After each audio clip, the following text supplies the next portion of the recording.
huge. It's massive. I'm a little overwhelmed with how much there is to do. It's pretty cool.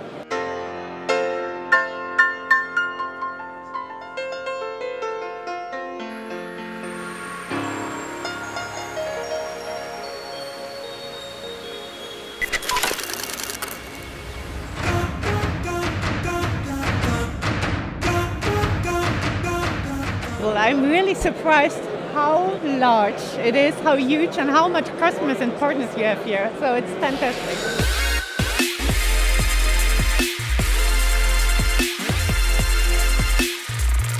It's more so that I met a very interesting business person, and as a CIO, I'm rather the tech person, but I keep my eyes open for business ideas, and I met somebody very interesting that I think we should work together with. And in the end, it comes down to technologies we have to apply in order to be successful for that. A warm welcome to the Amazon Web Services Summit 2017 here in Berlin. It's actually very great to have you all here. Hey, and this looks really impressive. I think that's really great. We have so many people here. I actually feel a little bit like a rock star here on stage, but you can relax. I'm not going to sing today. So let me quickly introduce myself. My name is Klaus Berg. I'm the General Manager of AWS in Germany, and I'm going to walk you through the day. So what can you expect today? Actually, at AWS, we truly love events like this. The reason being is it brings us very close to our customers and partners, and it gives us the opportunity to, to get real-life experiences, examples, and ideas of how you actually work with our technology. And that's actually an opportunity for you as well, being here, to actually have that conversation with your peers, with your colleagues, and with other customers and partners as well. So it should be as valuable as it is the content that we are going to provide during the day.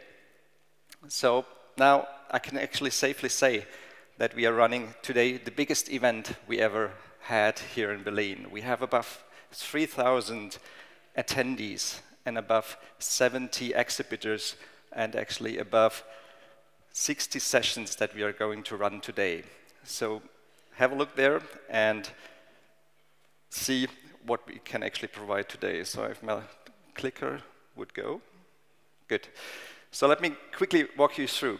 So we have a number of partners here with us today. So when you came in, you probably walked through the exhibition area. So without those partners who are actually showing their technologies and their solutions, an event like this would not be the same. So therefore, have a look there. Lots of exciting stuff out there.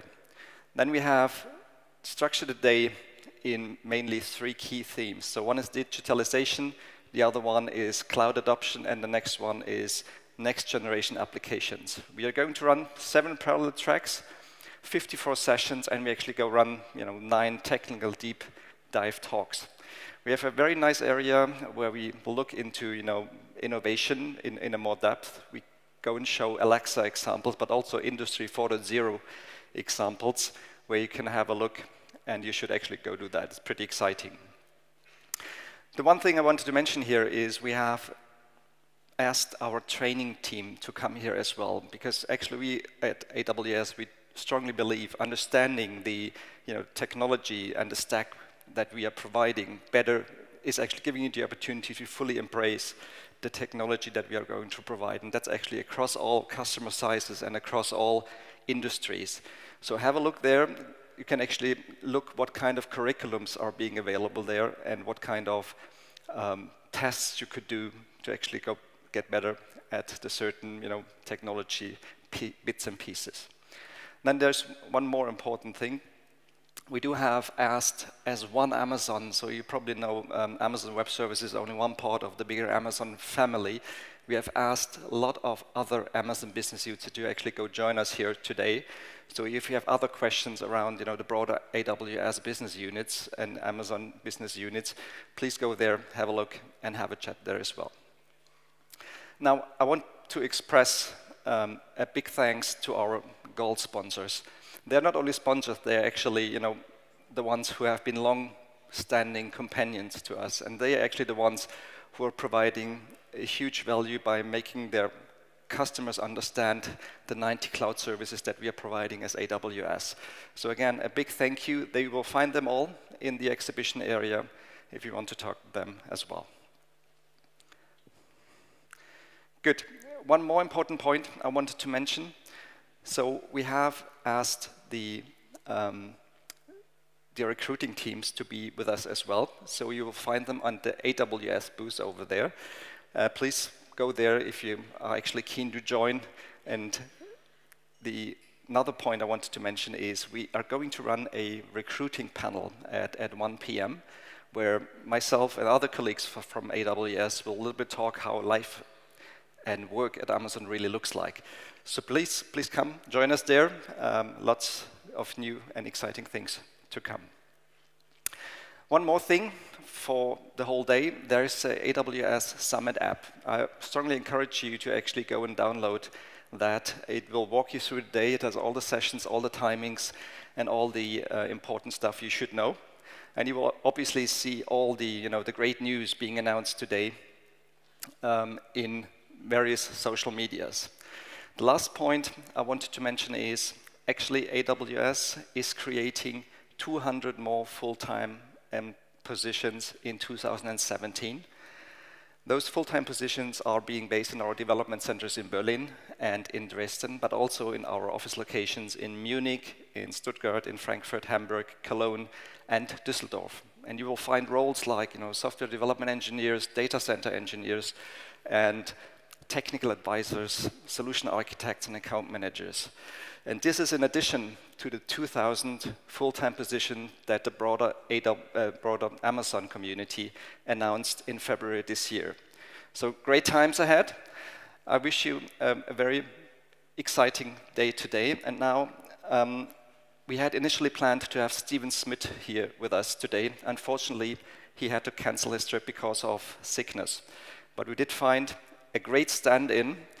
It's a great pleasure for me to have him here. So please welcome Glenn Gore, AWS Chief Architect. Thank you, Klaus. Wow. Good morning, Berlin. It's fantastic to be in a city where culture, art, music, science, technology is all combined. It's an incredible, fantastic city with a really vibrant startup scene. It's been really enjoyable spending the last day getting to know Berlin a little bit and looking forward to a couple of days here. So, let's get started. If you look at AWS and how the business is growing, I'm going to give a quick update on some of the optics of the AWS business. Today, it's a 14 billion revenue run rate business. You look at the last 12 months as of the first quarter this year. What's amazing though is when you think about the humble beginnings of AWS just 10 years ago, which is this kind of idea around building these basic foundational building blocks to build large-scale web applications. In 2017, still growing at 43% plus year-on-year growth. And this has been driven by demand by customers. It's by this appetite for change, appetite for innovation. And what you see is this is common across the industry. If you look at what's happening there across different businesses, AWS is the fastest growing multi-billion-dollar enterprise IT company in the world. But if you look at who's behind AWS, you see a pattern emerging. It's kind of a new guard of companies around this pay-as-you-go model, this flexibility. ServiceNow, Workday, Salesforce, Adobe as it's reinvented itself into online business model. At the other end of the spectrum, you have some of the traditional old guard who haven't kept up to pace and haven't delivered to their customers' expectations. And they're actually declining and going backwards.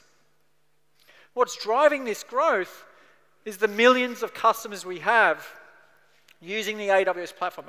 It's millions of businesses around 190 different countries around the world who are driving this growth. And one of the things I love about working at Amazon Web Services is we take the feedback from our customers every single day. And when we have 1 million customers, that's a lot of feedback we collect every single day that goes into our roadmaps, goes into the feature requests, and we then act upon that to keep innovating and driving the change on the platform that you're asking for. But what I'm really excited about is right here in Germany. We have tens of thousands of active customers every single month right in Germany itself. This change has been happening. Germany was actually an early adopter when we had our first island region, big adopters. When we launched the Frankfurt region in 2014, it was driven off this demand. And if you look at who's using the platform, it started with the startups.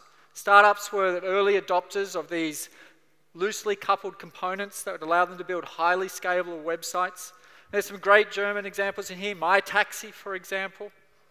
Zalando, doing fashion. But also Airbnb, Netflix. You see some global recognized brands who have built their businesses that have disrupted entire industries on top of the AWS platform.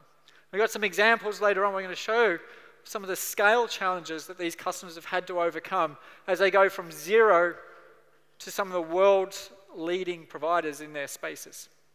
And as the startups saw these benefits, very quickly enterprise and the Mittelstand or mid-sized businesses wanted in on that as well. And they started trying to work out how can they take advantage, because otherwise they're going to get disrupted by the startups. And so if you look in this slide, a bit of an eye chart, you can't probably see it, but there's quite traditional companies. Unilever, Coca-Cola, Beckhoff. And it's interesting when I go and talk to customers, one of the things I've noticed is starting to notice which toolset change they're using and what IT tools they're using, and starting to see the same tools that startups traditionally use, where they were using, for example, Atlassian toolchain, Jira, Confluence, Kanban boards, etc., and going to enterprises and seeing exactly the same tools starting to be used. It's funny, the enterprises get so excited. Look, we're leading here. It's like, yes, you're leading. Congratulations. We also have public sector customers doing a lot of things around this, as they want to drive better engagement with their citizens and social change. We actually have over 2,300 government organizations around the world using the AWS platform. More than 7,000 educational institutions using the AWS platform. This is really changing the way we live and how we engage with governments, but more importantly, it's changing the way we learn. You're starting to see education being offered in different forms. It allows for more flexible education, whether people are at home, maybe not able to go to university full-time, or really interesting if you look at emerging economies where education bodies in first world countries are starting to offer their courses to second and third world countries.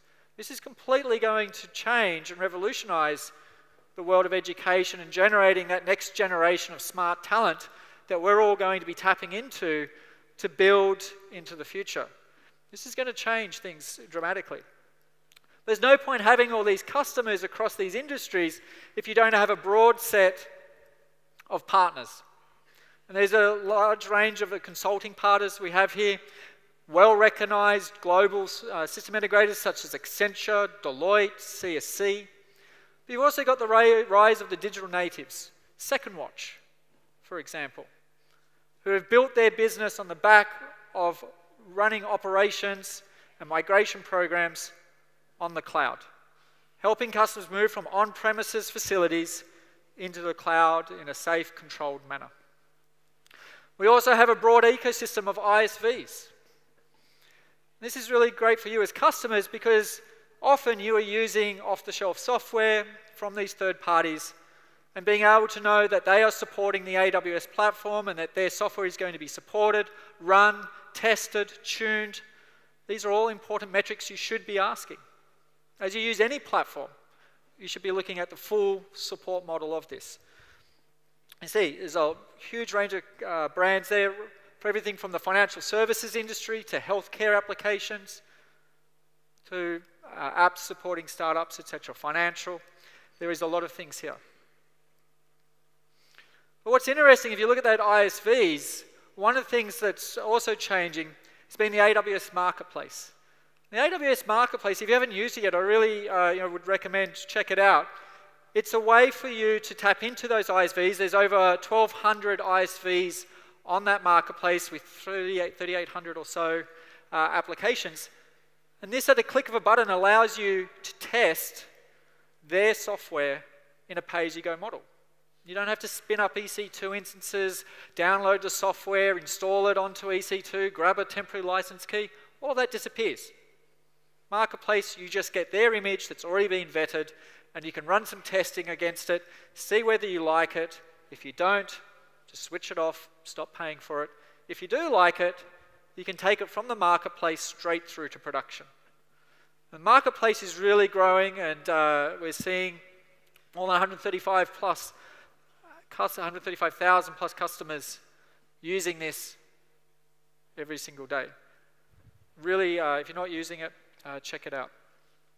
And if you look at what's happening broader in the industry, this is the Gartner Magic Quadrant. And if you look at it, they've positioned AWS as a leader, both as a visionary and the ability to execute. But what's interesting about this slide is, if you look at all the other competitors on that slide deck, AWS, if you put all of those together, we're still multiple times larger than the rest put together. The scale of the AWS platform gives us huge advantage around cost, the engineering efforts we can put into it around security, scalability, availability.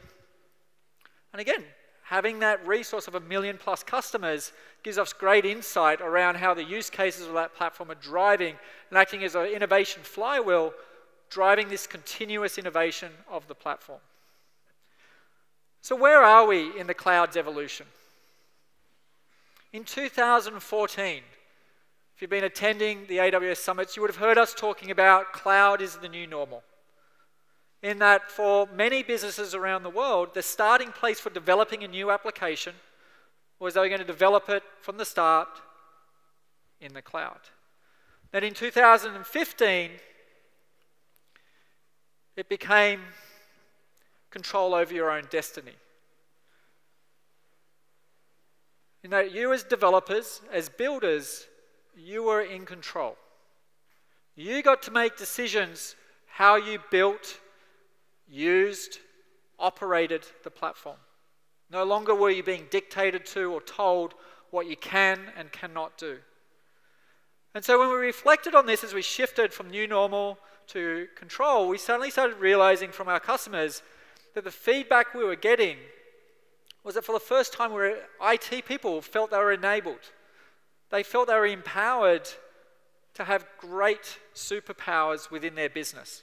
Suddenly, they could respond to the business owners and say, we can build things quicker. We can build things faster. We can experiment more. We can try things that were too expensive in the past that we were too afraid to do. In many businesses, they're now able to test the hypothesis of their ideas and innovation without even having to write a business case. Why write a business case when you can experiment with it for tens of dollars?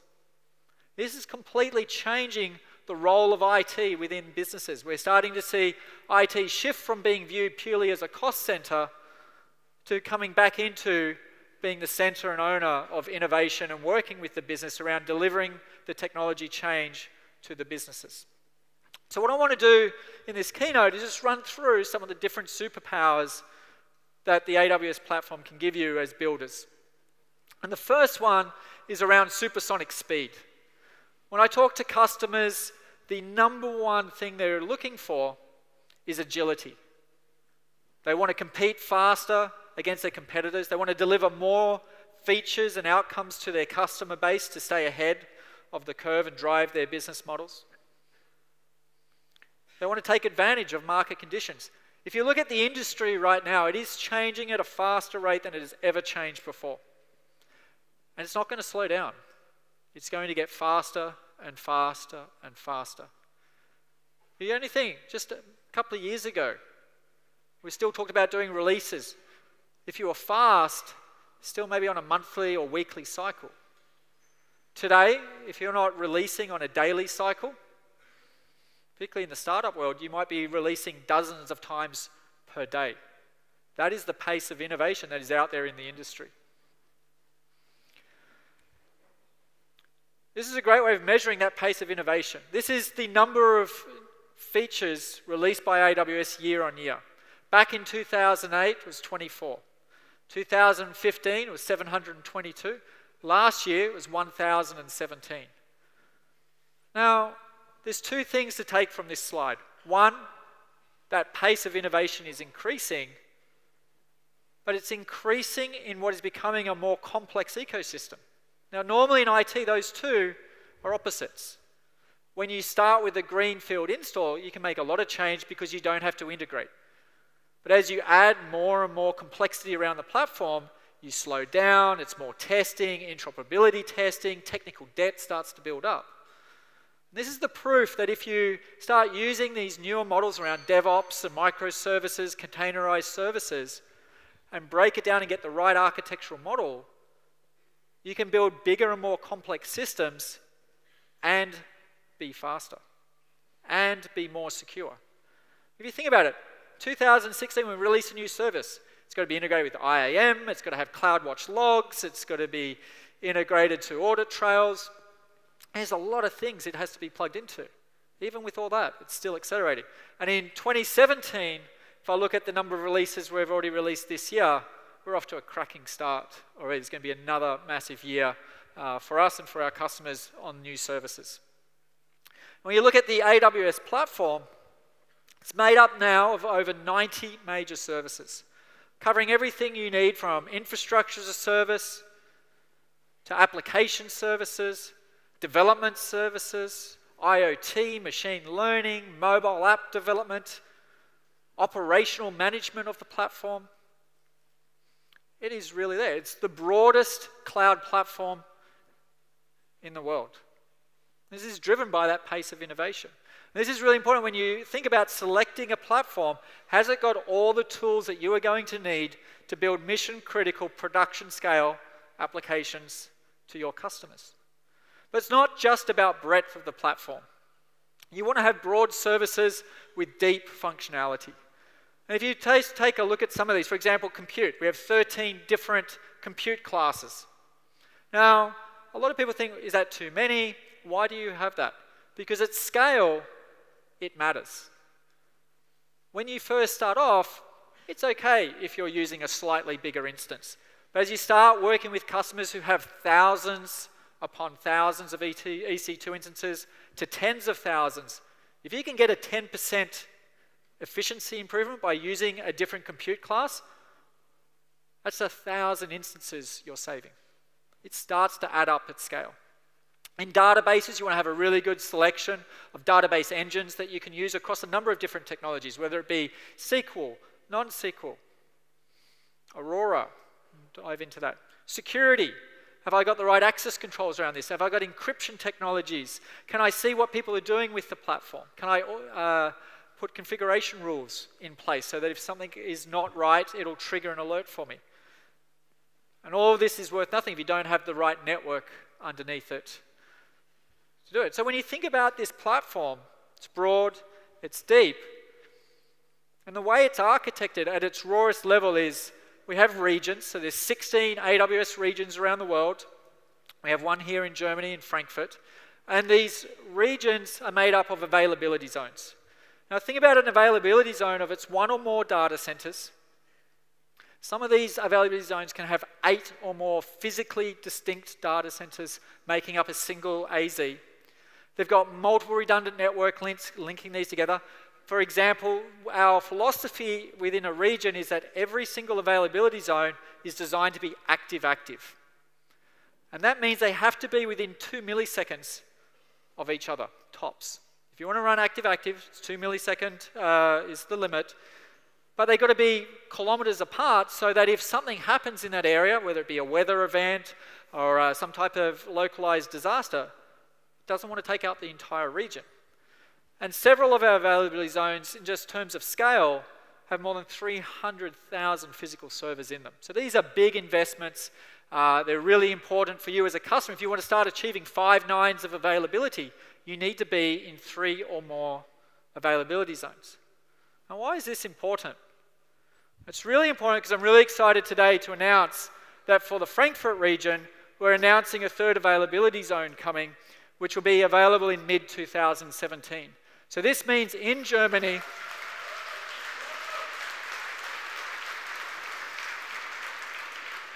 this is our commitment to Germany. We're going to keep investing here. You heard Klaus talking about new jobs we're opening, more data centers here. This is just again, these tens of thousands of customers we have in Germany, this is what's driving the investment. Now, what's really cool is that not only do you get a third AZ, but by having that third publicly available availability zone to you, it means we can start bringing newer services into Frankfurt as well. So Amazon Aurora, MySQL, will also be coming to Frankfurt, as well as EFS, which is the Elastic File System that gives you infinite storage that scales on demand as you attach it to your services. And these are things that require 3 publicly available AZs to deliver these services. So there's a lot coming into Frankfurt. So really excited by what you're able to build in the region throughout the rest of the year. So I just want to go back to compute. And let's dive into a little bit of detail here, because there's a lot has been happening in the compute space. And if you look at the broad spectrum of compute services we have, at one end of the spectrum we have Lightsail. Now Lightsail was announced at reInvent last year, and it's a virtual private service. It's kind of a really cheap, simple way for maybe not as technical users to stand up a website. It's very cheap, kind of has a lot of extra things added into it, removes the complexity. We have T2, this gives you burstable capacity at low cost. And you can see here all the different families. Do you want memory? Do you want CPU? Do you want I/O? Do you need GPU instances? And GPUs are becoming more and more popular as the rise of machine learning and artificial intelligence comes up. Being able to run those algorithms within the GPUs gives you massive performance improvements. F1. This is really cool. We got a lot of feedback from customers across life sciences and particularly the financial sector where they're doing, for example, a lot of simulation work and modeling of financial data.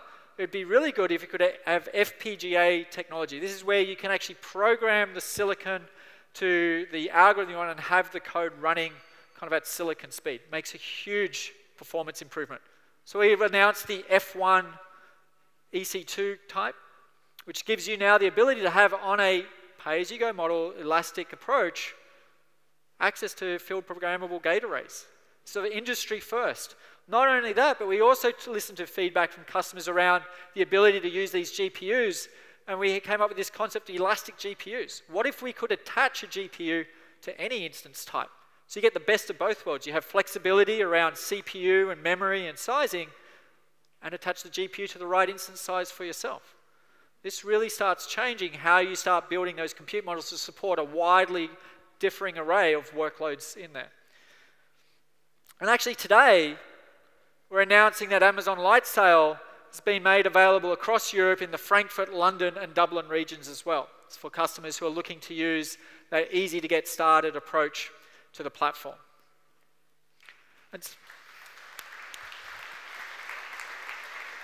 And so, the customers are already achieving supersonic speed today. BMW, one of the world's best-selling luxury automakers in the world. They developed a hazard preview service for their connected cars, which gives warnings around hazards that could be around the car. They went from nothing to releasing that, developing a solution in 12 months, which is incredibly fast when you think about all of the testing and integration work that needs to be done. And you can see there's some great examples of Beckhoff. Twilio. Twilio is one of the world's leading communication platforms. And so what I want to do is just run you through a bit of a customer example of what this means for Twilio themselves. And they've been very successful. They started as a startup and they had a massively successful IPO on the stock market. And if you don't know what Twilio does, they're basically a communications platform that gives you a simple API to send communications to your customers via a number of different channels, regardless of the underlying telecommunications infrastructure, which is vastly different across the world. And their growth has been amazing. You look at this is back in 2010. And this is a challenge a lot of startups go through, is starting with quite low usage and then suddenly hitting that burst, the sprint where they start growing very quickly.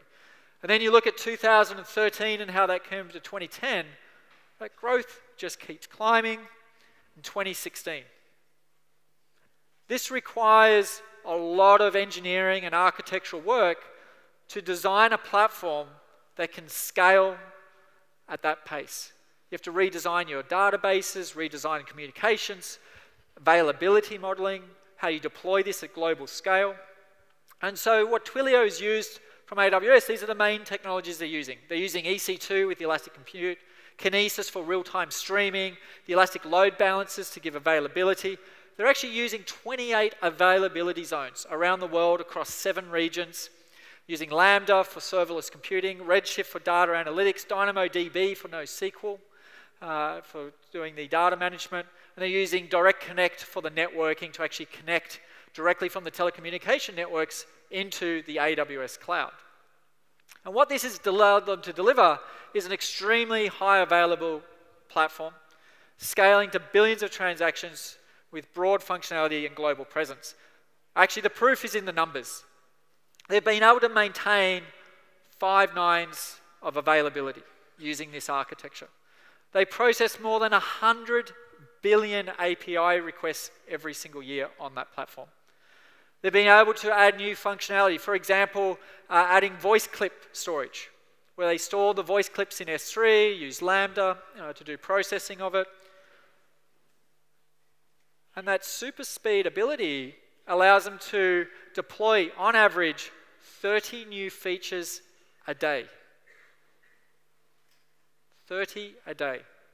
And this is where this pace of innovation really starts counting. Can you imagine? If you want to build your own communications platform, you better be faster than 30 releases a day. That's a big commitment. Now, that's what Twilio is doing. But what I'd like to do is introduce a customer from Germany who is running Europe's largest travel platform, who also has to deal with different peaks and troughs and moving from an on-premises data center to the cloud. So it's my absolute pleasure to welcome to the stage Oliver Grohe, who's the CIO of DB Sales. Oliver. Thank you. Good morning. Good morning, Berlin. Hi. It's a pleasure to be here. Good morning. My name is Oliver Grohe. I'm the CIO of DB Vertrieb GmbH. Actually, it's DB Deutsche Bahn's sales department for the passenger travel, and all touch points actually are run by our company. If you have no clue what I'm talking about, just do a small test. Please, everybody, put their hands up who are using or having DB Navigator on the mobile phone. Oh, that's impressive. And now everybody, please, hands up who have used the DB Navigator in the last 48 hours to help them on their way to travel here or to travel commute this morning. Well, it's still quite a few of you. So what I will talk about today is our journey moving the DB Navigator and moving Bahn.de to the cloud. So what we are talking about here, we are not talking about superpowers like Glenn did. Let's talk about super numbers first of all. What are the numbers we are talking about here? We have about 3.5 million tickets sold on the mobile platform and the internet platform a month. We have about 13.8 million customers registered on our platforms and using them regularly. And we have about 2.5 billion in revenue last year running our e-commerce platform. Altogether, we are computing about 250 million individual transportation information for our customers. And this is the main focus today. There's a very big number and a very big challenge for us. So today I guide you through our journey, how we are shifting this kind of application in this kind of size towards the AWS cloud.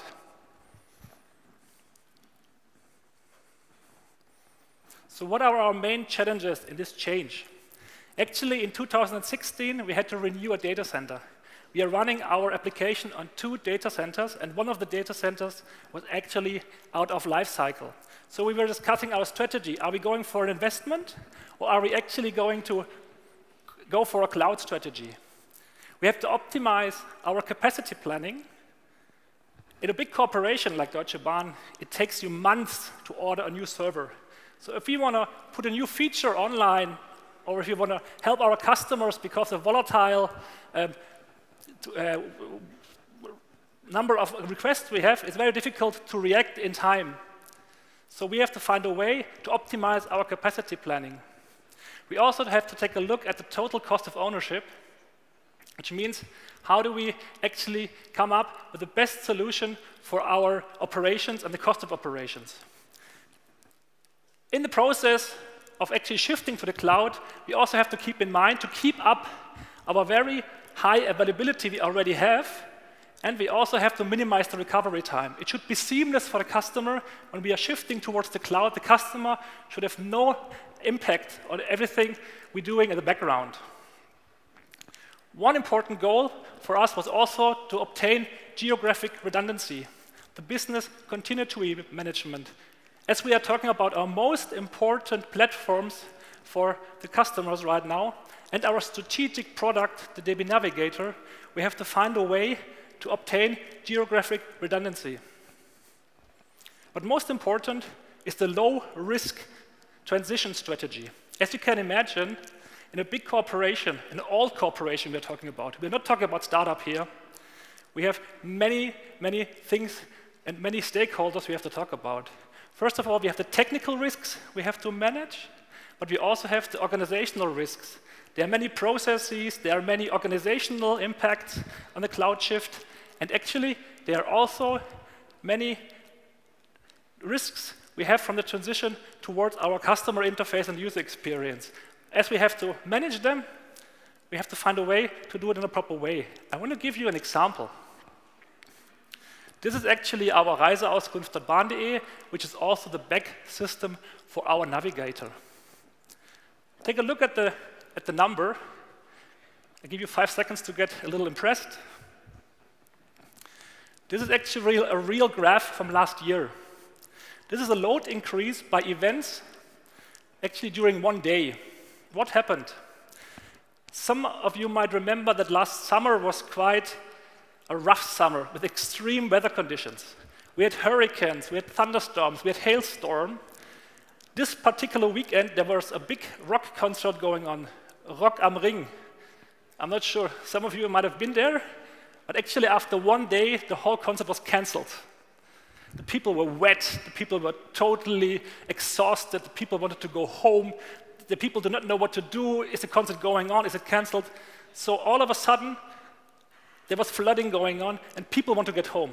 So what did they do? They actually used our platform to look for information. Are the trains going? Are the trains on time? Can I make it home? What's the best way to go home? And then we have load peaks like this. We already have to manage these load peaks with a proper customer experience, which means the response time has to be constant, the content has to be proper, and the people should actually feel safe and feel that we are helping them in any situation they are. So that's the most important thing to know when we talk about cloud and how to migrate to the cloud. So what did we do? We have actually created the strategy of hybrid cloud. What does it mean? Actually, as you can see here, we were developing and setting up our whole infrastructure and computing center in the AWS cloud in parallel to our on-premise data center.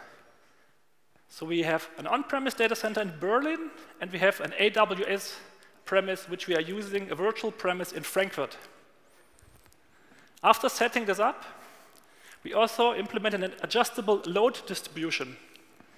So we can actually, very flexible, shift our functionality, our applications, and the features from the on-premise data center bit by bit to the AWS service. We can even implement directly in the Amazon Web Service, which means for the customer it's the best of both worlds.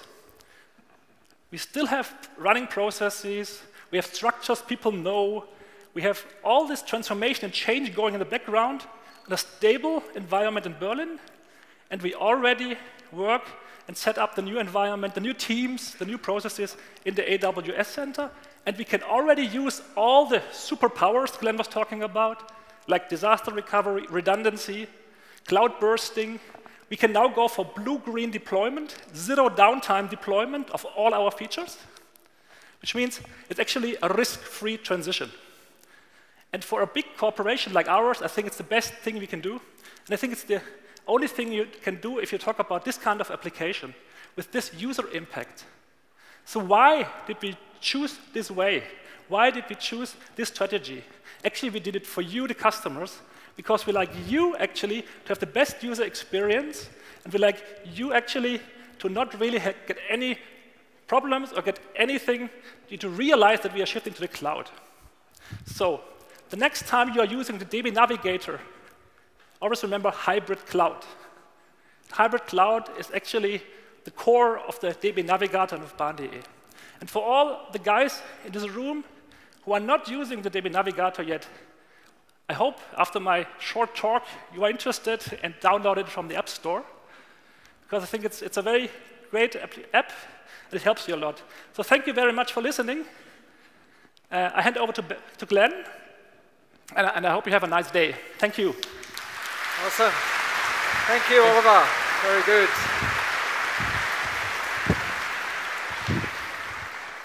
It's great to share the story of moving from on-premises to the cloud. So the next superpower I want to talk about is the superpower of invisibility, which is about if you made a mistake in the past, you'd be stuck with it forever because you bought into hardware and software. Kind of stuck with it. You couldn't really go back to the business and say, can I get some more money? Let's give that a second go. I'd probably tell you, you know what, your next person in that role can give it a go.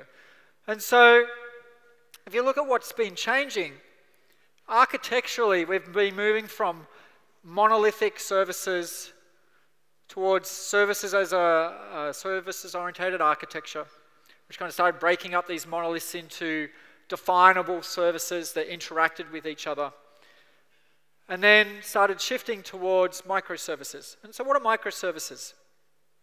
They're small independent building blocks. There's no real formal definition of what a microservice is. It's kind of really up to what makes sense to you. But the way I like to think about it is if you can't rebuild that microservice from scratch in under 2 weeks, it's probably not a microservice. They're meant to be pretty small, discrete. And you start changing these microservices together to create quite complex, powerful user experiences or applications, and there's a high degree of reuse and recyclability in that. They're independent, scalable. So as different components of that platform need to scale, you can do it at the micro level. You can deploy independently. So you can imagine if you've got a website and it's deployed using microservices, you could have one microservice for user registration, another microservice for authentication, another microservice for the product catalog, another microservice for a recommendation engine. Depending on the different characteristics of that website, which change over time, you can scale each of those services independently. You have different security models independent of those services. Some services, such as where personal data and financial data might be stored, you're going to absolutely protect and have a very different security model to other parts of the website where it may not be as important and you'll want to be making more rapid change, for example. And you can have different fault isolation availability models for the different components. On your website, for example, if the recommendation engine isn't working, the website should still load. It'll just be missing the recommendation part of that. People can still register, they can still purchase things. This is all about this fault isolated model with microservices. And what's been interesting is when you look at microservices, what's really enabled this has been containerization. If I have lots and lots of microservices, big physical hardware is definitely way too big. Even EC2 instances sometimes cannot be the most efficient way to run this. I want a way to even break it down smaller and smaller. And so this is what's been driving the uptake of containers across the industry. So what's been interesting is when you start using containers, like anything in IT, it solves some problems, introduces a whole set of new ones, which is around how do I start managing the cluster of my container environment? How do I scale this? How do I do fault tolerance within a containerized environment? How do I secure? Am I securing the servers that are running the containers? Am I securing on a container by container basis? How do I maintain access control into those containers? There's a whole bunch of complexity that comes up from this. And so again, as customers started building their own Docker fleets on top of EC2, we started to get a lot of requests from customers, could you build a container as a service? And so we deployed ECS, which is the EC2 container service, which aims to solve a lot of these problems. Gives you container management, a registry to store those containers against. You don't have to worry about managing the infrastructure underneath. It's integrated to AWS services such as EBS, the Elastic Load Balancers, CloudWatch, for example, so you can still use the services that you're used to on the platform.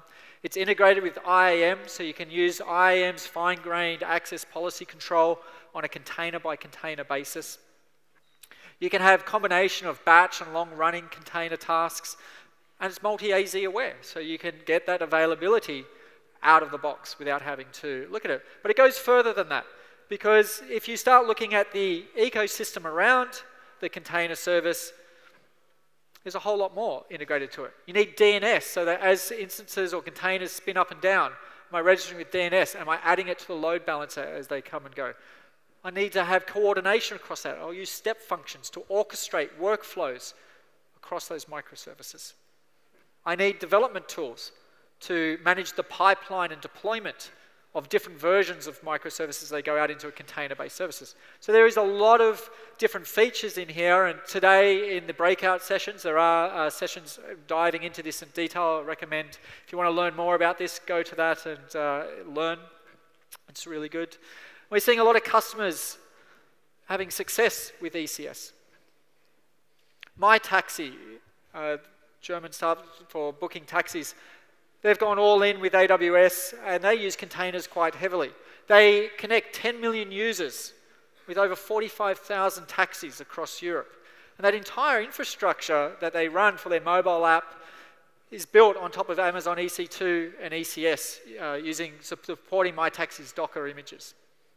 Here, another startup is using Docker to do their high-definition live maps as well. So you can see containers are here. Containers are also massively useful for test and development purposes, where you're wanting to do unit tests, spin it up, spin it down. In those environments, the average lifetime of a container is kind of around 26 seconds. Spin it up, test, turn it off. Spin it up, test, turn it off. This is all part of that rapid deployment. But as good as containers are, what if I want to get rid of the servers altogether? This is where the rise of serverless computing starts to come in. So what does a serverless application actually look like? Well, the first thing is there's no provisioning or management. There's no having to select that right EC2 instance type. There's no need to provision it. There's no operating system that you're worrying about. It scales with usage. Depending on the load, we are managing the scaling behind the scenes for you. You don't have to worry about it. It's undifferentiated heavy lifting. What's really interesting with serverless is you don't pay for idle. Now, if you have an EC2 instance sitting there running your application, even if it's got containers on it, and there is no load coming in, you are still paying for that instance to sit there in case a transaction comes in. With serverless, you only pay for what you consume. So this takes pay as you go to the next level again. And it's got fault tolerance built in. It's running across multiple AZs. You don't have to worry about it. It changes it. And so if you look at this, we actually have a number of different serverless applications already. Lambda compute allows you to run software on top of the compute cloud. You have S3 storage, first service. It's actually serverless from your perspective. You don't have to worry about provisioning anything. DynamoDB, VPCs themselves, Kinesis, SQS. You've been using serverless in the platform for many, many years without realizing it. And so this is actually very, very robust technology. It's been used for a while. And what's interesting is customers are using this across all spectrums, whether you're a startup or enterprise. It's actually surprising how quickly enterprises have jumped on to the serverless platform. Let's talk about AWS Lambda, for example. So Lambda allows you to write software. It can be, for example, a Java function. It could be Node.js, Python. And you develop that code. You upload it to Lambda. And all you're doing is just describing a couple of things, like how long do you want that code to run at a maximum before we'll turn it off? How much memory does it need? You're not really thinking about servers, or you never specified CPUs or anything like that. It's integrated with 12 services. So, for example, you can trigger your Lambda function from multiple different services. Kinesis, SQS, a whole bunch of different things, step functions. And then you run your code based on the API calls or triggers from those AWS services. And again, you only pay for the time you use. So every time that Lambda code runs, whether it runs once per day or it's running thousands of times per second, you're only paying for the complete amount of time that each Lambda function runs in blocks of 100 milliseconds from a billing perspective. And so we're seeing customers have great success with Lambda. You can see there's a great kind of spectrum of customers in it, but Siemens are taking their gas turbines and they're connecting that through IoT with Lambda as part of that story. Or Glomex building a media exchange platform using AWS Lambda and big data services. So what you're seeing is Lambda is being used as a piece of connectivity to other services. Really good, for example, where you have data being generated and you want to do a transformation of it as it goes somewhere else. Lambda's perfect for that. Data in, process it, data out, trigger it to something else. You start building these connected pipelines. But as you start building these connected pipelines, orchestration becomes really important because you can start having many moving steps. What happens if one part fails or it's not there, or maybe there's a out-of-cycle step that needs to occur? So we introduced AWS step functions. And what step functions allows you to do is coordinate the components in a distributed architecture with all of that logic. And you can have that in a sequential step. For example, do this, when complete, do this, do this. You can have parallel steps. Do these 5 things in parallel. When they all complete, move to the next stage. You can even have decision-based trees within step functions. Do this. If it had this result, do this. If it had this result, do something else. If it failed, handle it this way. So you can start building up some really complex use cases using step functions with Lambda, with API Gateway, Cognito. You never touched a server, not once. This is really great. But then a new problem comes up, which is if I'm building these distributed platforms, how do I see what's happening in them? And so we have AWS X-Ray, which allows you to have analysis and debug data across all those functions. So it gives you distributed tracing, so you can actually tag a transaction as it goes through each services. So you can kind of see as it went from component to component, which allows you to see end to end. You can view a service map actually of how that looked. You can discover the root cause of issues, not try and troubleshoot the symptoms. And it supports apps running on EC2, ECS, Elastic Beanstalk. We also have Lambda under preview. This is kind of what it looks like. It gives you a real-time view of what's happening in a microservices-based architecture here. And it's showing you what's been successful, where it's failing, and what that mapping looks like. So very, very useful to get an understanding what's happening, particularly when you think about all the change that is happening, because you've got multiple teams now running those microservices, so it's actually always changing in a state of flux. So X-Ray is really good to see what is it looking like right now as it's running, as it's supporting your production customers. Now, having all these distributed systems can now generate lots of load onto the database layer. And so we announced the Amazon DynamoDB Accelerator, or DAX, which is a caching layer in front of DynamoDB to give even faster performance to DynamoDB, where performance can be measured in microseconds, and you can start doing millions of transactions in parallel. It's fully managed, highly available, all the things you expect from AWS services. And the great thing is, if you're using DynamoDB, there's no need to rewrite your application. You just plug it in and get that benefit straight away. 10 times faster. So customers who are achieving invisibility. Auto Scout 24, another good example from Germany around selling automobiles, cars online. They will move towards platform on AWS that allows them to have more of a DevOps style approach, change the foundational technology from .NET to Linux and Scalable-based technologies. It doesn't matter what you're trying to do. There's some examples up there, real-time social experience. This ability to experiment with what services are the right mix for your business is a very powerful concept. I really encourage you all to experiment within your own organizations about what services and combinations are going to work well for you. If you find things that are working well or not working well, come talk to us. We love hearing about how you're using technologies, and take feedback from you to keep driving that innovation. So the next superpower I want to talk about is flight, which is this sense of freedom. When we think about flying, it's about decoupling ourselves from restrictions. And one of the areas where I think we've been most tied in is old world databases. It really hasn't moved with the times very well at all. They're expensive, they're proprietary, they lock you in, they've got punitive licensing, they're trying to protect their revenue and stop you from leaving. They're not trying to make it easy for you to move across platforms or technology stacks as you do that. And so as a result, this is why the industry and customers are moving towards open database engines, such as MySQL, Postgres, MariaDB. They want to be able to have the flexibility to be in control of their data and how their applications talk to it. And as people move from these old proprietary databases, let's say like Oracle, towards these open source platforms, they're suddenly unfettering themselves from all these restrictions. But there's no point being able to do that if you don't have a migration tool to help you move from one database engine to another, from on-premise to the cloud.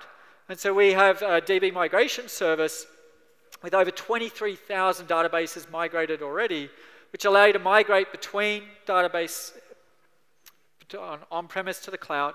You can migrate between engines, so it'll actually change the schemas for you to the right compatibility. It will do data replication for you with zero downtime migrations.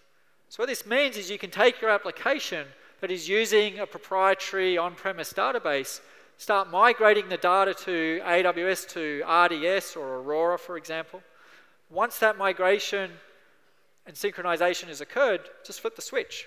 Your application doesn't really notice any difference. It's just now pointing at the newer database, and away you go. Very, very easy way of doing this. We also announced Amazon Aurora. Now, Amazon Aurora was us taking a different approach and looking at what if you redesign databases natively for the cloud? What if we change things like, for example, on-demand scale?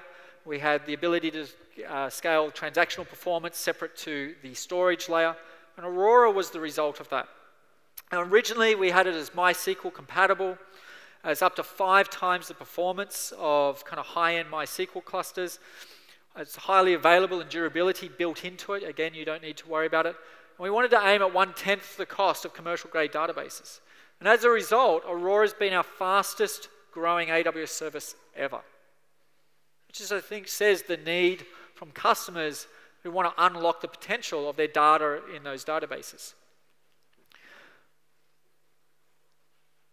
As good as that was, we had a lot of customers saying, we need something that is closer, schema-wise, to the databases we are using. And so Postgres is fairly close to the Oracle schema, for example. And so we also announced Aurora Postgres, which gives you fully compatible Postgres schema, several times better performance than traditional Postgres. It's, again, scalable, durable. You can migrate from RDS into Postgres, and again, it's 1/10 the cost. So now you're starting to get flexibility around different types of engines you want to use, whether you want to use RDS for managing databases, or you want to use Aurora, which gives different performance characteristics. You have the choice, and you can move between those engines as you desire. And Postgres is now available in open preview in certain regions. There's a lot of customers using Aurora. Expedia, for example, one of the world's largest travel websites, is using Aurora as the back end to drive their platform. What I want to do is actually run you through a use case scenario of how Expedia is using it. So Expedia was using Microsoft SQL servers as their database backend, and they wanted to, it was holding them back in terms of their scale and the functionality that they wanted to release. And so they looked at how to migrate across to Amazon Aurora.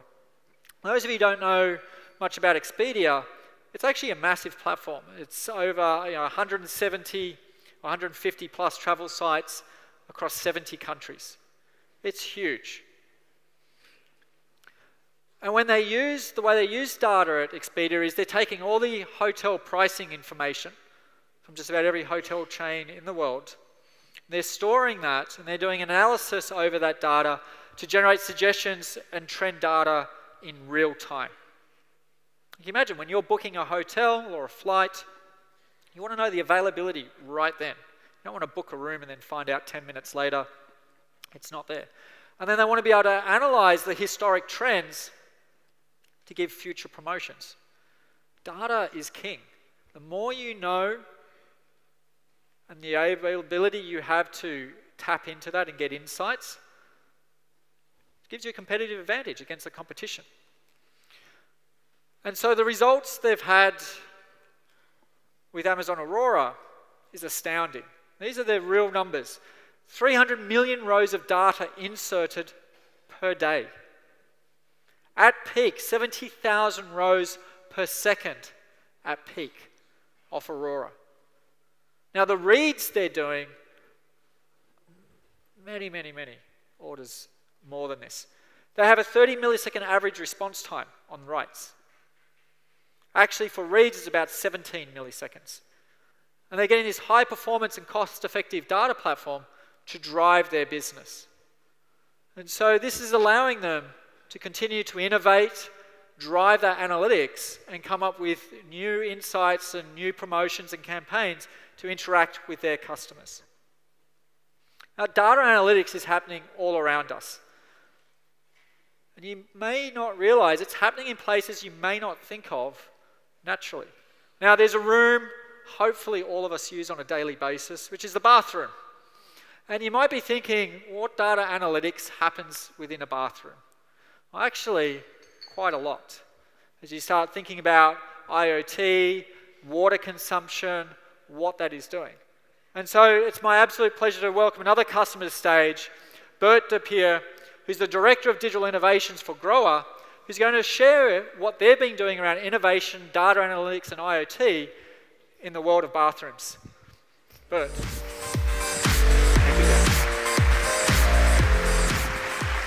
Thanks, Ben. Yeah, so my name is Bert Depier, work for Grohe, sanitary company, well known for water, of course, not for digital. But I think this is changing. So Grohe is one of the leading manufacturers of sanitary fittings, and one of the many success stories in Germany, a real German Mittelstand company.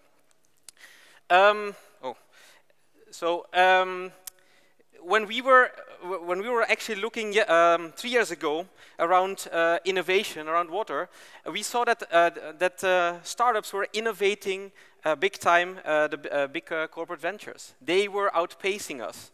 They were coming with new digitized business models and digital products, typically connected, of course, to the internet and packed with a load of sensors.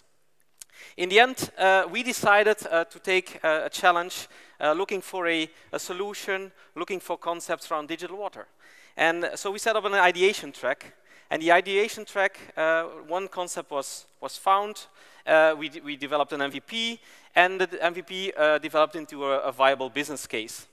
So the viable business case we found, and the viable product was, surprisingly enough, very close to our core.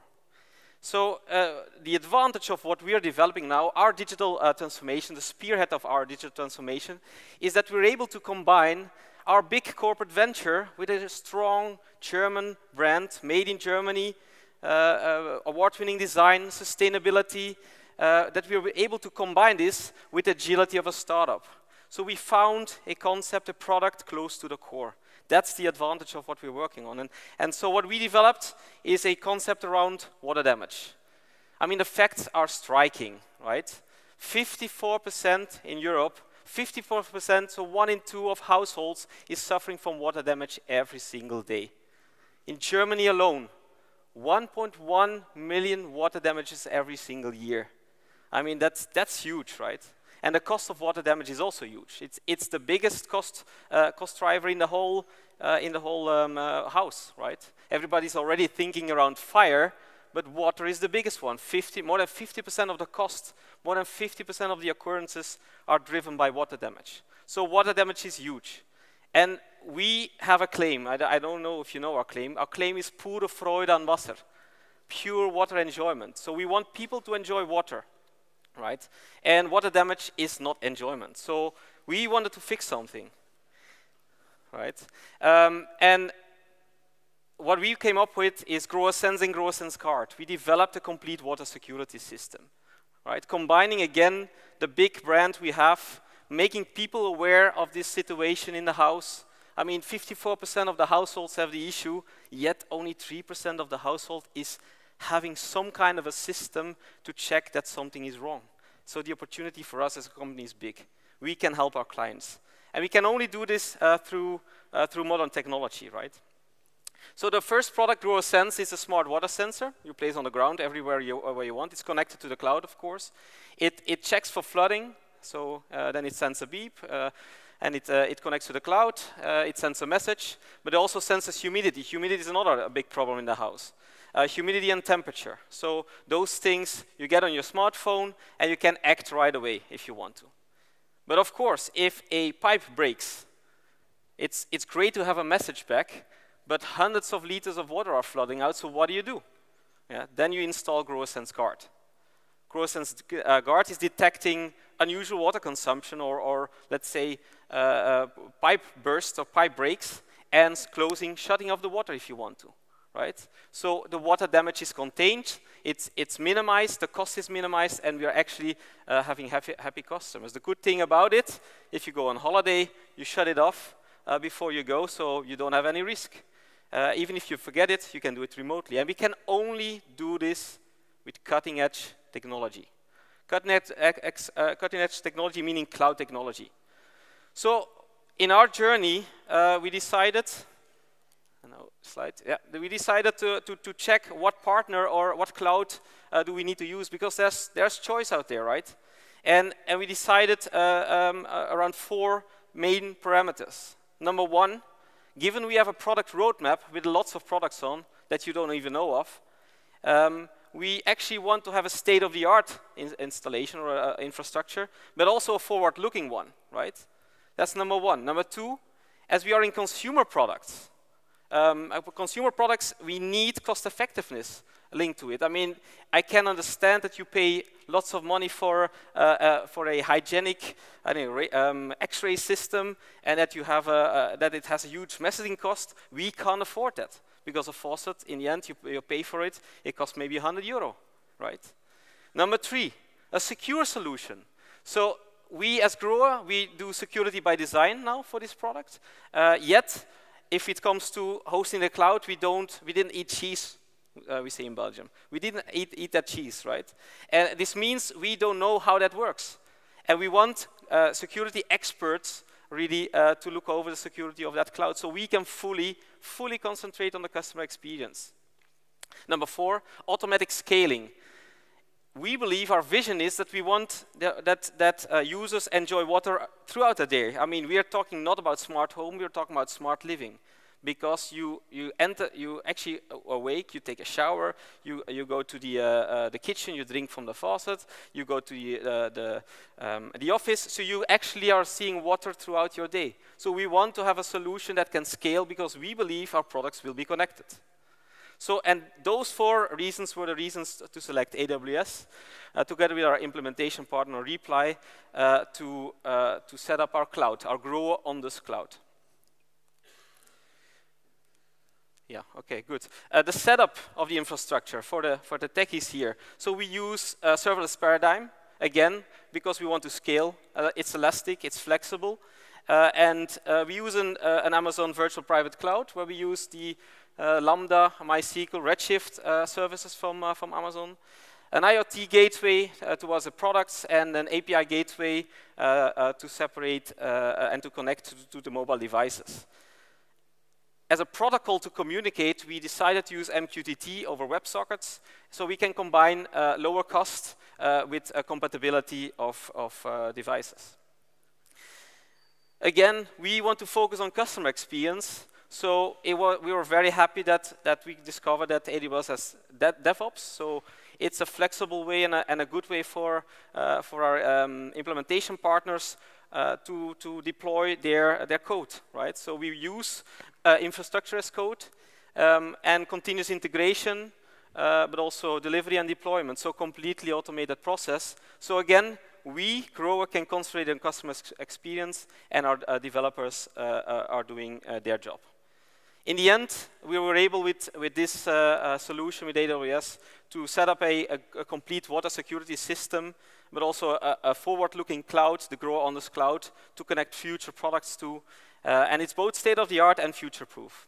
So before a drip becomes a flood, you should install Grohe Sense. I was Bert de Piere. Thanks for having me here. I would like to hand over to Glenn back. Awesome.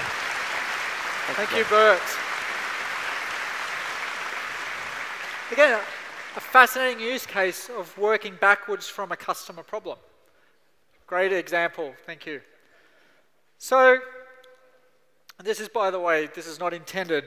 X-ray vision, something we don't want in the bathroom, I think, is out there. But it's this ability to see through things. And this is around the data analytics aspect of things. So at AWS, we've made petabyte scale analytics accessible to companies of all sizes for quite a while. Especially with Amazon Athena, which allows you to have an interactive query service of your data as it sits in S3. You can use Hadoop with EMR, and you've got data warehousing with Amazon Redshift. Gives you a lot of choice. You've got Kinesis for real-time streaming as well.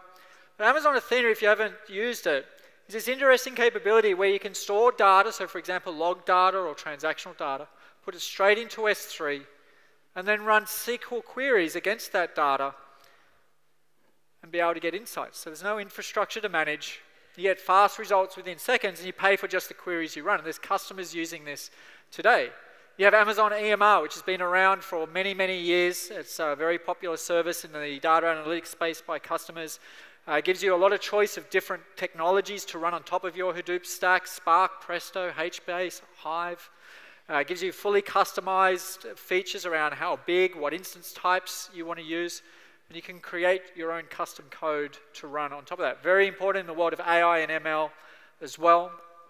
Redshift continues to be a very popular service that's growing quickly, which gives you petabyte scale data warehousing where you can pull together that data from different sources. It's highly structured in terms of how it works with the data. You can do very complex queries. It's about 20 times faster than ad hoc queries. So where you have a requirement to have fast response times, Redshift is a great example of that. And our customers love Redshift. A lot of customers using this everywhere.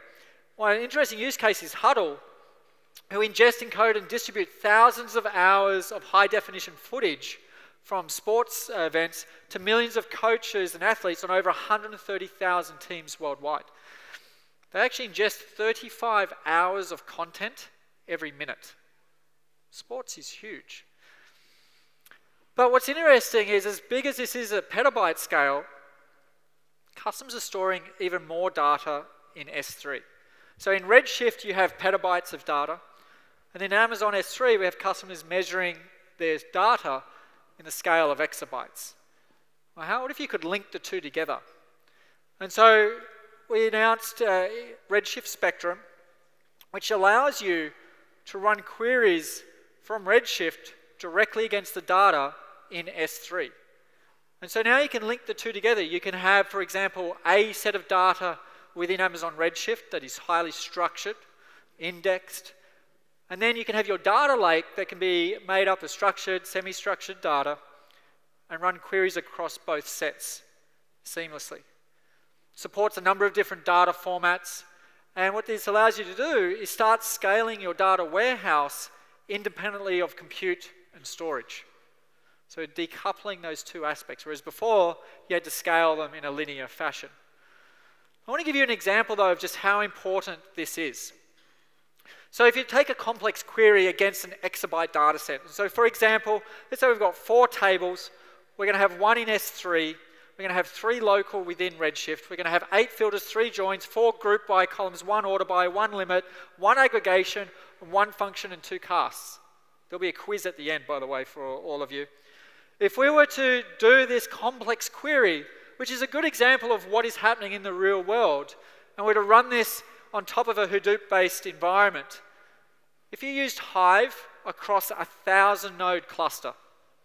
it would take 5 years to complete. Personally, I don't know, 1,000 nodes for 5 years, it's good revenue. But if you look at it, if you did this in Spectrum and combine these technologies, 155 seconds for an exabyte of data. 5 years, 1,000 nodes, serverless, 155 seconds. And customers are already using Redshift Spectrum, Docomo, Time, Redfin, Yelp. This is, again, completely changing how you start thinking about unlocking the value of the massive data sets that are already out there, how to start tapping into the data lakes that people are building, combining it with your data warehouse. This is just the start of another wave of innovation of what you can unlock from this data, which starts leading to the next superpower skill, which is precognition. What if you could start predicting what's going to happen based on the history and what has just happened? What if you can start getting really intelligent with the data, the information? What is it trying to tell you? At scale, it is so big that for us mere humans, we can't comprehend the scale or understand the patterns from it. We need to start using machine learning and artificial intelligence to analyze that, find the patterns, and then we can work with that to drive insights and changes to a business.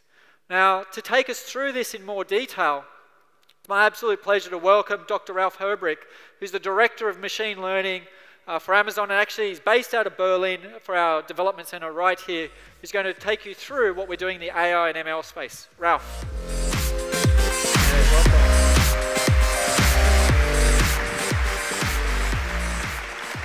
Thanks a lot, Glenn. The next few minutes, I do like to take you through why machine learning and AI is important not just for Amazon, but also for you developers in putting smarts in your apps and deriving value from your data. Now, machine learning is something that we have a long history in. For the last 20 years, we've been using machine learning, and the first application that you're probably all aware of is the recommendation system. I mean, many of you have probably bought and seen people who bought that also bought this. But that was just the beginning. We've been using machine learning also, or we're using it for demanding forecast for our goods, the pricing, but also in the application for our ebooks. For example, when we do a re-indexing of the ebooks for which people and places are mentioned, that's where we use machine learning. And lately we've been using machine learning also for speech recognition and natural language understanding and in Echo and Alexa. So we have a long history of, within Amazon, of using machine learning for our products. And it's something that we would like to make, and we're really focused on making available for US developers. Before I start going into the aspects of machine learning, what defines intelligence machine learning, let me talk about some customers here that are already using machine learning, and we've worked with them. So the first one I'd like to point out is SCDM. SCDM is a financial provider, and they're deriving additional insights for their customers with a deep learning platform. And with the help of our ProServe team, within the course of 3 months, they built a deep learning platform that actually helps to uses EC2 and GPUs that allows them to derive better insights for their customers. And the second one is IM. It's a platform for photo sharing, in particular with a focus on aesthetics and emotions. And one of the things the team's using EC2, EMR, Redshift, and they've built a service that saves them 10% of their bill, and it can process up to 1,000, it can re-index up to 1,000 photos per second with the power of AWS. And the last one is M-Sales, a company that's focused on mobile user acquisition. So they use a very data-driven approach for actually measuring user retention. And they've been able to run, or they're able to run 1,000 instances with just 4 DevOps, generating 8 billion clicks per month for their customers. So that gives you a sense of what value is in your data and what you can unlock if you put the predictive aspects to it using AI techniques in AWS. Now, what makes a system intelligent? I think it's 5 aspects. 5 aspects that are very innate to us. The ability to predict the future, and then the ability to sense the world, to see, to speak, to hear, and to understand all the senses. And so when you look at the predict part, We have 4 products already available for you. So in 2016, we launched Amazon Machine Learning. So it's a service that allows you to use a lot of the smarts that we've built up over the years in our internal systems directly without configuring anything in your applications. I'm going to run you through in a minute. There's the deep learning AMIs, the Amazon Machine Images, where we've pre-installed a lot of the state-of-the-art systems for deep learning. Then there's one where we're really heavily investing and building, together with the open source community, Apache MXNet, a state-of-the-art deep learning framework. And then lastly, our hardware, our P2 instance type, particularly suited and tailored towards making the execution of deep learning practical and fast. So the way Amazon Machine Learning works is that you provide your data, you have your data on S3 or on Redshift, you point the service to that data, you say which one are the input columns, which one is the output column. And then the machine learning service takes no further fine-tuning, it automatically extracts the patterns from that data, it sets parameters, and allows then, it makes predictions on your data for the future, either in batch or as a service that can serve up to several billion predictions over the course of a day. It's a very high throughput, it's fully managed service. If you want to use deep learning, very similar flow, your data is in S3, in EBS or EFS. And in that deep learning AMI that we have, we offer Apache MXNet, of course, TensorFlow, Caffe, Theano, Torch, CNTK, Keras, so all the state-of-the-art deep learning frameworks. We offer cuDNN, we offer Python 2, Python 3 support, and we have templates for applications. And if you use them in train mode, you can put these models in the cloud, and if you use them in predict mode, you can actually push those predictions to the edge. And you push them to the edge and can attach Lambda functions to respond to them. So much for prediction, which is an innate intelligent aspect of intelligence and also of the way we're able to interact. I talked about the senses. So seeing is very much a sense. So what we offer for equipping your applications with the ability to see is the Amazon Recognition Service. So the way you use the Amazon Recognition Service is you point that service to an image, and it immediately responds with what objects are on that image, and the probabilities that each of these objects were found on that image. So in this particular case, you see a city, an urban landscape, you see the docks, you see it's in dawn. The dawn is debatable, so the probability is smaller. So each of the aspects of the image is also annotated with a certainty that you can use in your apps. And if you point it to an image with faces, it actually extracts where the faces are. It extracts the emotions, like is the person smiling. It extracts which gender is the person with probability. And let me share you a customer application, a customer use story of this. So C-SPAN is a cable network that broadcasts US proceedings, government proceedings, but you can also search it for its archive. And when we announced the recognition, so here's an example, by the way. You can either live stream, that's the right picture, or you search it by which person is speaking, what phrase has been said. So obviously it requires intelligence to re-index those images. And when we announced recognition at reInvent last year, one of the developers at C-SPAN was in the audience. And he had this idea, well, can't I use this to extract this information? Rather than do it manually today, we use the recognition service to extract the faces where they are and who they are, and match them with their database. And in the course of 3 weeks, the engineer built a new solution on AWS recognition that indexes against the 99,000 people that they have in the database and saves approximately 9,000 hours in a year of human indexing labor. I think that's a pretty cool application, pretty cool use case, what you can do with a high-level service such as recognition at use. Third one is the ability to speak. So it's very innate to us, very natural to us, but not for a system. So what we offer here is Amazon Poly. So the way Amazon Poly works is that you provided a string. For example, the temperature in WA is 75 little kringle F. And what Poly does is you can choose one of 47 different voices in one of 24 different languages, and it generates the audio. So if this is English, we don't have that voice with a slight German accent, it would say something like, it would generate an audio that says the temperature in Washington is 75 degrees Fahrenheit. Now, the way it does it, because it's not exactly what was written, is it expands abbreviations. So you can customize what is said by specifying a lexicon. You can also customize how it is said. So if this is a telephone number, you don't want to have it read 110 or 911. That's how you want it to read. You don't want to have it read 911 or 110. So you can actually specify where to make pauses and how to intonate the voices. In fact, our customers wanted the ability to whisper. And so we added whispering voices as one of the things. And lastly, if you have an application where you want to sync the audio to your animations, we're now adding speech marks. So that's the diphonemes of the speech have little annotations in the audio that allow you to sync lips or body motions if you are writing an application. I'm very proud to make an announcement today. We are going to add a new voice in German. We're bringing a female voice. We're launching Vicky in the Amazon Polly family of languages. It's a natural-sounding German voice. And she's actually able to also speak English in what we call Denglish. So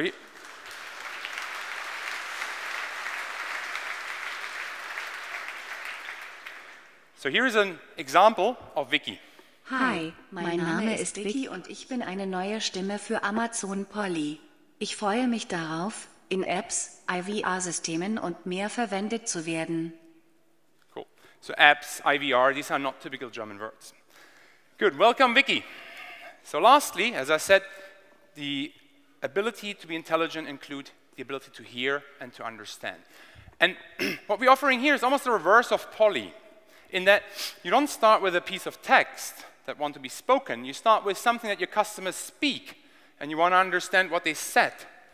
So the way you use Lex is that you provide an audio of what your customers have said. For example, what's the weather forecast as an audio file. And Lex runs the latest speech recognitions we have, translating into text, and then understanding what was said. And then you can attach a trigger. So you can attach something, in this case, on the notion of weather forecast, to put the intelligence in your app. So if you now want to use Amazon machine learning to answer that question, you could say, generate a string. It'll be sunny and 75F.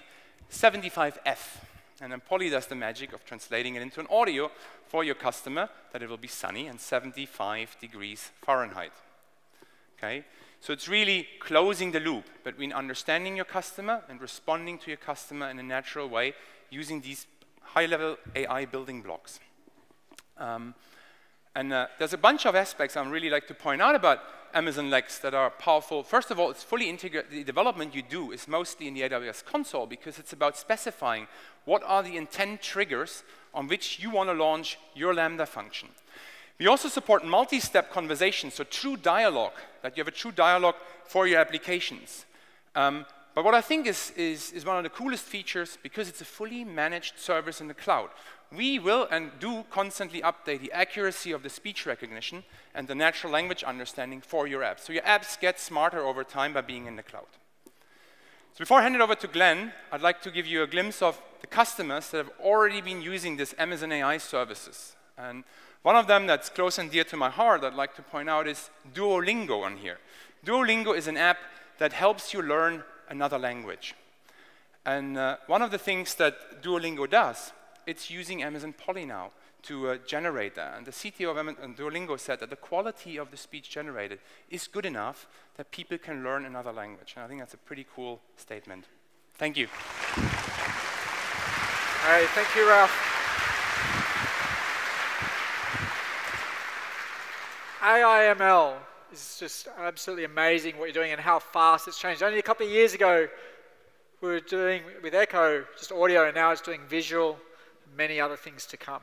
Now, the next superpower skill I want to talk about is force field, which is how do you protect all this data? What's the security mechanisms you have around it? And what's really important is you want to have a deep set of cloud security tools when you put your data into the cloud. You want to protect the network, you want to have identity, encryption, compliance, as you go with this. And at Amazon, security is our #1 priority. Everything we do starts with security in mind. It's security by design, and automation is key. If you have a systematic approach to security, it's going to be consistently applied every single time compared to humans where, let's be honest, sometimes we don't do it the same time every time. We're a little bit chaotic. What's really interesting and important, though, in Europe is AWS and the GDPR. So this comes in May 25th, 2018, and we will be compliant for all our services with GDPR by that time. We actually have a data processing addendum, or the DPA, that you can access today, which gives guidance on how you can get ready as well with AWS for the GDPR. We have teams of compliance and security experts that can have conversations with you and help you in that transition. And we'll also be compliant with the CISPE Code of Conduct as well as that. So future's looking good as these new regulations come through, which we're a big fan of. This is going to simplify security and compliance as well as raise the bar on data privacy and protection. So this is a good thing for the industry. Now, if there's one threat that customers ask about a lot is distributed denial of service. Now, when you think about distributed denial of service, there's kind of three main flavors of it. There's volumetric denial of service attacks. This is where they're basically attacking the physical layer, basically trying to overwhelm it, overload it, capacity. Then you have state exhaustion, which is at the transport layer, and then application layer attacks where effectively they're trying to consume all the resources and availability at the application level. And if you look at the industry stats on the percentage of those attacks, you can see that volumetric by far is the most common attack. It's the most simplest one to do. And then you've got state exhaustion and application layer being fairly equal. So how do you protect yourself against this? Well, actually, within AWS, we've been doing this for many years on your behalf, and we announced this at reInvent last year, AWS Shield for Everyone, which for a number of our services, you're protected against many of these attacks by default. You don't have to do anything, you don't have to turn anything on, it's just built into the platform. And from volumetric state exhaustion attacks. But then we also had a lot of customers saying, what about application level? And what about for very large and sophisticated attacks that might be using multiple mechanisms together? And so AWS Shield Advanced gives greater protection, gives advanced notifications via CloudWatch. It also can protect you against cost blowouts, because one of the things about denial of service, it can be a financial denial of service as well. If I can get you to consume more resources, your costs go up. We have a special denial of service team, 24/7, that can help you. We also include WAF, which is a web application file to protect the application layer at no additional cost with AWS Shield Advanced. So again, this investment in security and protecting your data is absolutely critical. Now, I want to introduce another customer to the stage who is working within a regulated environment. And when you're dealing with people's finances and wealth management, security is absolutely key. And so with that, it's my absolute pleasure to welcome to the stage Dr. Ella Rabiner, who's the UK co-founder and the Global Chief Marketing Officer for Scalable Capital. Ella.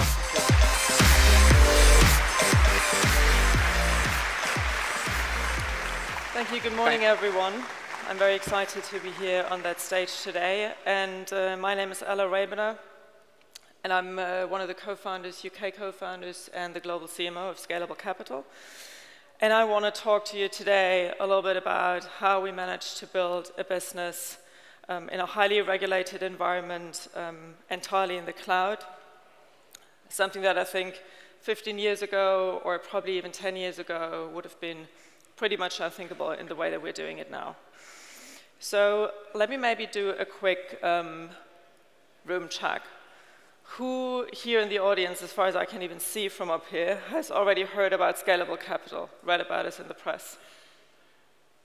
Cool, few people. But not as many as have heard about Deutsche Bahn, I assume. So let me take a couple of minutes to explain who we are and what it is that we are doing. So we are still a fairly new company. We've been founded in December 2014 with offices right from the get-go in Munich and in London, because we wanted to cover the German market and also the British market right from the beginning. And we've been able to launch, because obviously we had to go through a regulatory approval process, we've been able to launch in January 2016, so early last year in Germany, and then mid last year in the UK. And within those 15 months since our initial launch in Germany, we managed to grow to more than 200 million euros in assets under management. So this is the money that we are currently managing for our clients across both geographies. And this actually makes us one of the world's largest and fastest growing digital wealth managers, which is something that we're obviously very proud of. And this phenomenal growth has been fueled by the recognition that we've received in the form of numerous awards.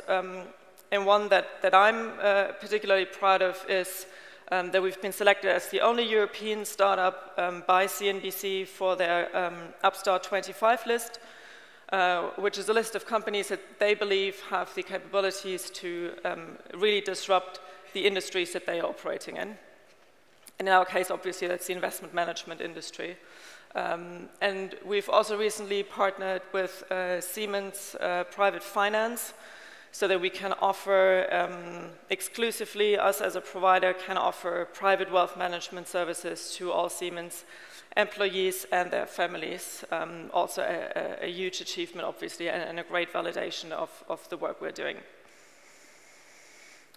So let me maybe explain a little bit more, if the slide wants me to, what a digital wealth manager actually does. So we're really a full-service provider. So we are what traditionally very wealthy people would have done through a private bank, which is managing their growth, managing their wealth for them, increasing wealth for them. We basically do that now for regular people, starting from a minimum investment of 10,000 euros, which is significantly lower than the traditional entry barrier, which used to be at around 1 million. For some investment banks, it's actually rather at 5 million euros. So we manage people's money for them. We invest into global capital markets for our clients. And we do that by creating globally diversified ETF portfolios. ETFs, a lot of you might have heard of ETFs already because they've been very successful over the past couple of years. They index funds, so they track the performance of an index. For example, the DAX in Germany, or the FTSE in the UK, or the S&P 500 in the US. And if the DAX is up 0.5%, then basically if you have an ETF that tracks the DAX, it would also be up 0.5% that day. So it doesn't do anything else but track one-on-one the performance of the underlying index. We use these instruments because they're highly cost efficient and they allow us to create diversified portfolios for our clients. Now what really sets us apart is that we have developed a unique risk management technology. So we really use tech to not just provide a nicer user interface or a great app, but we use technology at the core of our business. We use technology to manage our clients' money in a better way, in a way how you could not have managed it 20, 30, 40, 50 years ago. We continually monitor our clients' portfolios. So for every single client, we run a simulation of their portfolio every single day to identify the level of risk that is currently in their portfolio, to check that against the risk category they've selected in the onboarding. And if we find there's a discrepancy, we adjust their portfolio. We either add more equities, for example, to increase the risk level a little bit, or we take out equities and put in more bonds, for example. But it's a fairly complex process. The next thing that's obviously very important when you manage people's money is the topic of security. So we make sure that we have bank-level security in place to protect our clients' data. And I'll talk about that in a second when it comes to our collaboration with AWS as well. And obviously, as a young tech company, we're all about multi-device. So you can check your portfolio or sign up for our service, both on the desktop, but also through our native apps. So obviously, managing people's money is a very sensitive topic. So it's a regulated activity.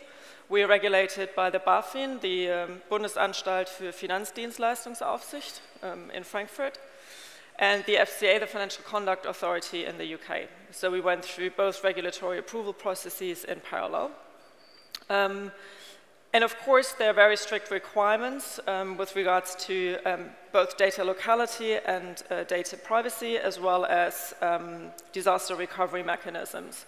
So all of these topics are Probably also relevant for e-commerce stores, for example, but for us as a financial service provider, they're even more important, and we are actually being checked against those requirements by a regulator, which is also different, obviously, from an e-commerce business where you're basically only regulated by your customers in a way.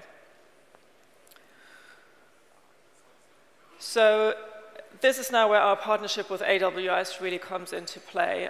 By working with AWS, we were able to meet all the requirements that the regulators had in both geography. So it was an extremely helpful collaboration there. And again, that particularly pertains to data privacy, with AWS allowing us to exactly decide how and also where we want to manage our clients' data. Which also brings me to the topic of data locality. So we work with AWS's region EU West for our British clients and EU Central for our German clients. And as Glenn already mentioned earlier today, we are also extremely pleased to hear that there will be a third availability zone available now for the Frankfurt region, which will obviously help us to fulfill those requirements in an even better and more enhanced way.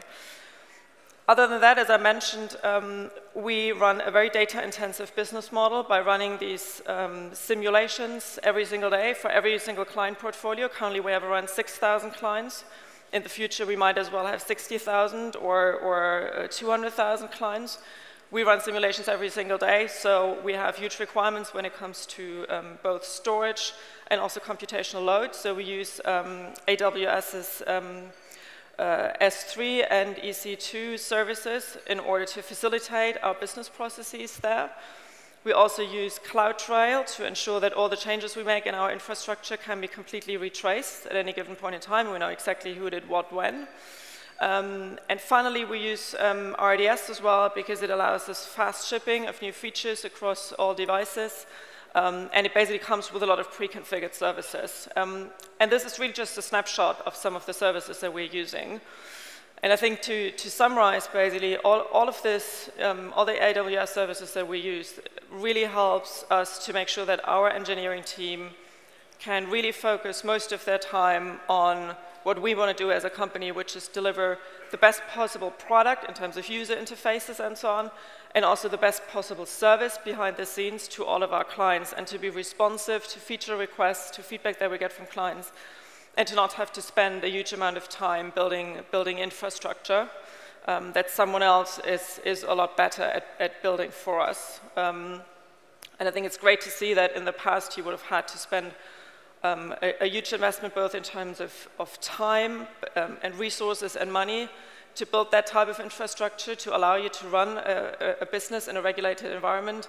And it's great to see that these days it's become so much easier for new innovative businesses such as ours that really want to disrupt an industry and drive change for the better for our clients, that it's become so easy for us to do this these days. And that really leaves me with just two things to say. One, thank you very much for listening and for checking out our website and downloading our app afterwards. And enjoy the summit today. Thank you very much. Oh, thank you. Thank you. Great story of managing wealth online. So in conclusion, what this has all been driving towards is immortality. We want your businesses to last the test of time. Whether you're a startup, which is breathing life into virtually every industry, through to enterprises that are reinventing themselves. GE, they went to bed one night as an industrial manufacturing company, woke up the next day as a software development and operations company. This is changing all the time. If you go back to that pace of innovation, those new capabilities daily, which we shared some today with you, there's never been a better time to build. So Berlin, go build. I'll see you throughout the summit. Thank you very much. Thank you. My personal highlight is definitely that I met so much former colleagues, friends, and customers. So it's really very impressive, as I said before, to be here. And so I only do it next year again, please.